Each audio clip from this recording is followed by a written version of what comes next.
என் பேர் பகவதி. காமேஸ்வரம் வேட்டர்காட்டில் இருக்கிறேன்.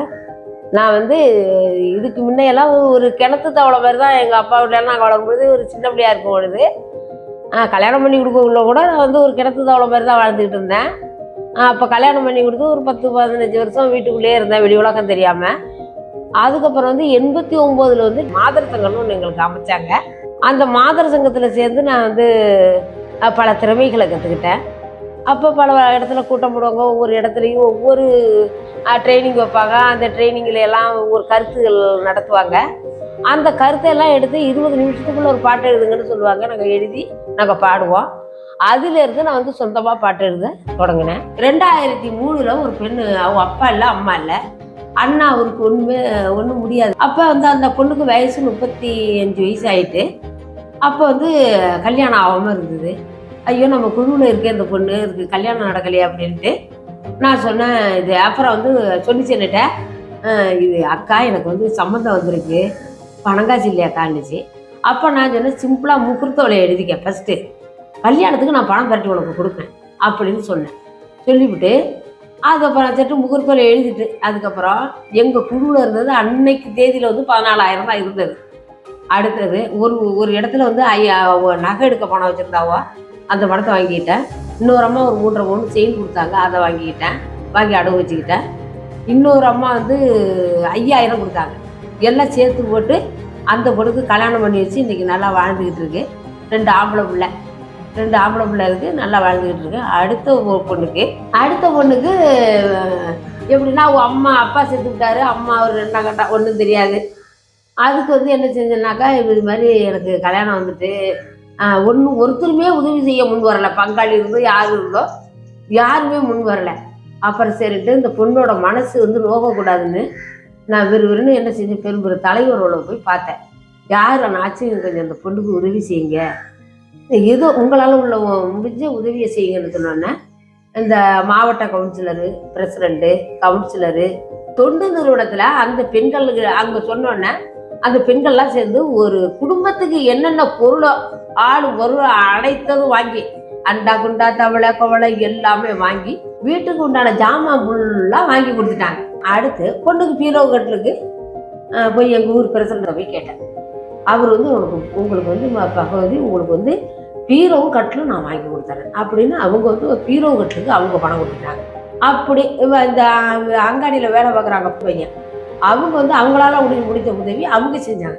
எல்லாருமே எங்கள் ஊருக்குள்ள அவ்வளோ உதவி செஞ்சு அதுக்கப்புறம் அந்த பொண்ணை வந்து அதுக்கு 5 பைசா கூட கடன் இல்லாமல் பட்டப்படிப்பு படிச்சிருக்கேன், 50,000 பணம் வரும் அது தரணுச்சு.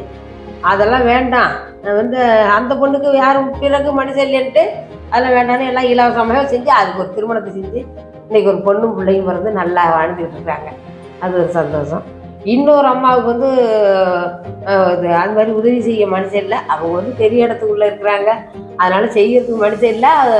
அதுக்கும் ஓரளவுக்கு ஒரு இடத்துலையும் ஒரு அமௌண்ட் வாங்கி கொடுத்தேன். அதே மாதிரி அவங்க கல்யாணம் பண்ணி அதுவும் 2 பிள்ளைங்களோட அது நல்லா இருக்குது. இதை நான் செஞ்சு வச்ச இடமெல்லாம் எல்லாம் நல்லா தான் வாழ்ந்துட்டு இருக்காங்க. இதுதான் என்னுடைய வாழ்க்கையில் நான் செஞ்ச பொது சேவைகள் செஞ்சுருக்கேன். இன்னும் நிறையா செஞ்சுருக்கேன். இந்த எலும்பு முறிவு இப்போ இல்லை, இந்த ஊனமற்ற கார்டு வருது, அப்போ வந்து அதெல்லாம் கிடையாது. அப்போ வந்து ஒருத்தர் ஊனம்னாக்கா ஒரு 2002 சொன்னாங்க, ஊனமற்றவர்களுக்கு வந்து ஊனமற்றவர் அட்டை போட்டு கொடுக்க போகிறாங்க. அப்போ நீங்கள் நாகப்பட்டினம் பெரியாசியத்தில் போய் எத்தனை சதவீதம் ஊனம்ங்கிறத வந்து நீங்கள் தெரிஞ்சுட்டு வந்துடணும்னு சொன்னாங்க. அப்போ நான் அந்த கிராம சபா கூட்டத்திலேயே பேசினேன். யார் வந்து நீங்கள் பெரியாசியத்துக்கு போகணுன்னு சொல்லுங்களோ அத்தனை பேரும் எங்கள் வீட்டுக்கு வந்துருங்க, நான் திங்கக்கிழமை உங்களை அழைச்சிட்டு போகிறேன்னு. எல்லோரும் எங்கள் வீட்டுக்கு வந்தாங்க.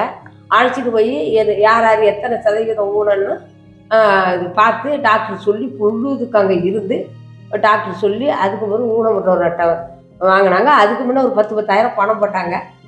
அவங்களுக்கு நல்ல பயனடைஞ்சாங்க. பணம் போட்டு இப்போ வந்து எல்லாருக்கும் ஊனமுற்றோர் பணம் வந்துக்கிட்டு இருக்கு. அது மாதிரி பல தொண்டுகள் நான் செஞ்சுருக்கேன். இது என்ன இந்த மாத்திரை, யானைக்கால் மாத்திரை அது கொடுக்க சொல்லுவாங்க, அது கொடுத்துருக்குறேன்.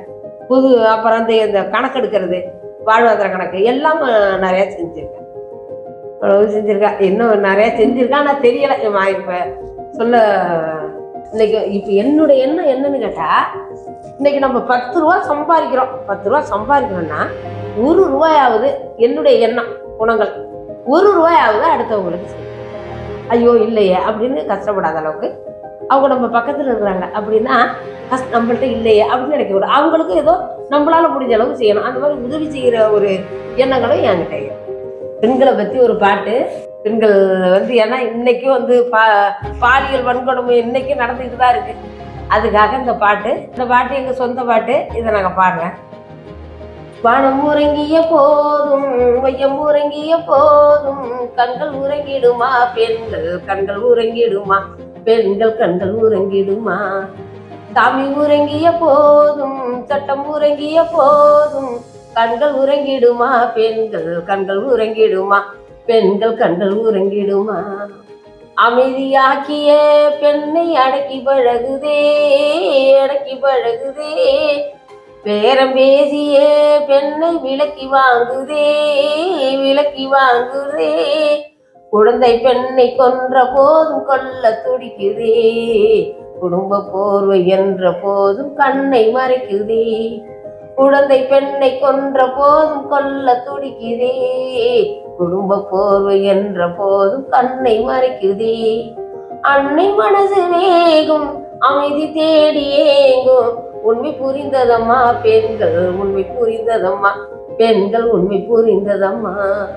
வானம் உறங்கிய போதும் வையம் உறங்கிய போதும் கண்கள் உறங்கிடுமா பெண்கள் கண்கள் உறங்கிடுமா பெண்கள் கண்கள் உறங்கிடுமா. தன்னந்தனியாவே பெண்கள் நடந்த போதிலும் பம்பு பண்ணவே கூட்டம் வளர்ந்து போகுதே. கொச்சையான படத்தை போட்டு கேலி பண்ணுதே. கவர்ச்சியான படத்தை காட்டி காட்சி சேர்க்குதே. பெண்ணடிமை மாறும் உரிமை கீதம் பாடும். சங்கம் முழங்குதம்மா மகளிர் சங்கம் முழங்குதம்மா மகளிர் சங்கம் முழங்குதம்மா. வானம் உறங்கிய போதும் வையம் உறங்கிய போதும் கண்கள் உறங்கிடுமா பெண்கள் கண்கள் உறங்கிடுமா பெண்கள் கண்கள் உறங்கிடுமா. வறுமை கொடுமையால் பாதி பெண்கள் சாகுதே பெண்கள் சாகுதே. பெண்கள் உரிமையால் பாதி சங்கம் வளருதே சங்கம் வளருதே. மாமியாரின் வஞ்சத்தாலே ஸ்டவ் வெடிக்குதே. வாழ வந்த பெண்ணின் உடம்பு தீயில் வேகுதே. மாமியாரின் வஞ்சத்தாலே ஸ்டவ் வெடிக்குதே. வாழ வந்த பெண்ணின் உடம்பு தீயில் வேகுதே. பெண்ணடிமை மாறும் உரிமை கீதம் பாடும். சங்கம் முழங்குதம்மா மகளிர் சங்கம் முழங்குதம்மா மகளிர் சங்கம் முழங்குதம்மா. வானம் உறங்கிய போதும் வையம் உறங்கிய போதும் கண்கள் உறங்கிடுமா பெண்கள் கண்கள் உறங்கிடுமா பெண்கள் கண்கள் உறங்கிடுமா.